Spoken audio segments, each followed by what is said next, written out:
mi ò bá rọ́wọ́ Ọlọ́run lára mi á dùn mí o á dùn mí bí mi ò bá rọ́wọ́ Ọlọ́run lára mi olórí ayé o á dùn mí o á dùn mí bàbá wa àti Ọlọ́run wa bẹ̀ ọ́ jẹ́ a rí ọwọ́ rẹ lára wa lára ilé wa lára ọmọ wa lára ọkọ wa ìpè wa iṣẹ́ ìránṣẹ́ wa Olúwa jẹ́ a rí ọwọ́ rẹ à ń lọ nínú ọ̀rọ̀ yìí lórúkọ Jésù Olúwa jẹ́ a rí ọ ní ìkẹyìn ká fi ìjọba ọ̀run ká fi ṣèrè jẹ Jésù Kristi Olúwa wa àmín àmín àmín lórúkọ Jésù ẹ káàárọ̀ sà ẹ káàsán mọ̀ ẹ káalẹ́ sà níbi tẹ́ ti ń gbọ́ mi lórúkọ Jésù a rí ọwọ́ Ọlọ́run mo fẹ́ sọ nípa báwo la ṣe lè rí ọwọ́ Ọlọ́run nípa báwo la ṣe lè rí ọwọ́ Ọlọ́run àkọ́kọ́ jẹ́ ọmọ Ọlọ́run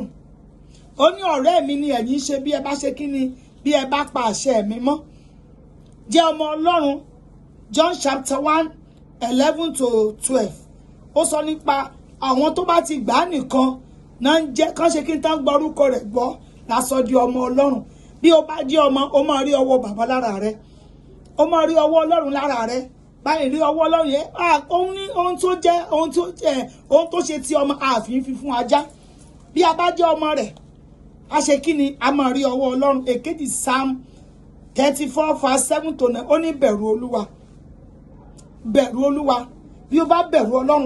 tó pa ọ̀rọ̀ rẹ̀ mọ́ tó pa àṣẹ rẹ̀ mọ́ o máa rí ọwọ́ Ọlọ́run mo lórí iṣẹ́ lórí ọmọ lórí ayé lórí ìdílé rẹ lọ́dún nínú oṣù yìí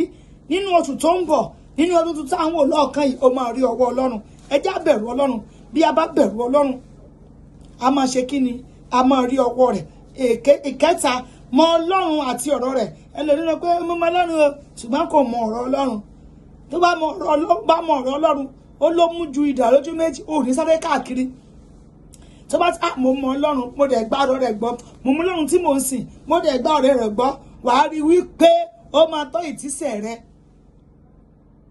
wàá dẹ̀ máa rí ọwọ́ rẹ̀ ẹ gbọ́ ní Psalm 119:105 ọ̀rọ̀ rẹ̀ ní fìtílà sí ọ̀nà mi àti ìmọ́lẹ̀ sí kí ni ipa ẹsẹ̀ mi hallelujah ìkẹrin máa dúpẹ́ mọ́ mi bá fẹ́ rí ọwọ́ Ọlọ́run kó yọ sí ọ wẹ́rẹ́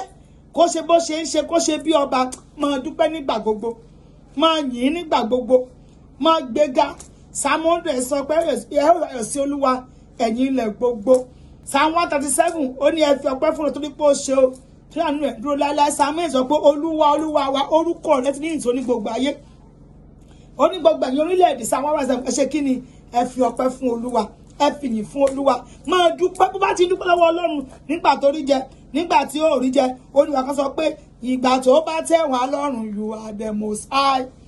bí o sì tẹ́ wá lọ́rùn you are the most high God a bá dúpẹ́ a máa rí ọwọ́ rẹ̀ bó ṣe ń wò mí wà rí ọwọ́ Ọlọ́run lórí ilé wà rí ọwọ́ Ọlọ́run tó mọ̀ wà rí ọwọ́ Ọlọ́run a ó jọ yin Ọlọ́run tó bá tún di ọ̀sẹ̀ tó ń bọ̀ ní orí Facebook ẹ jẹ́ àpà lórí Akíndélé Doris JP bákan lórí Facebook Grace Bible School lórí YouTube wa àti Facebook bákan náà DPPM orí ọ̀fẹ́ aráàánú gba ayọ̀ ní o ayọ̀.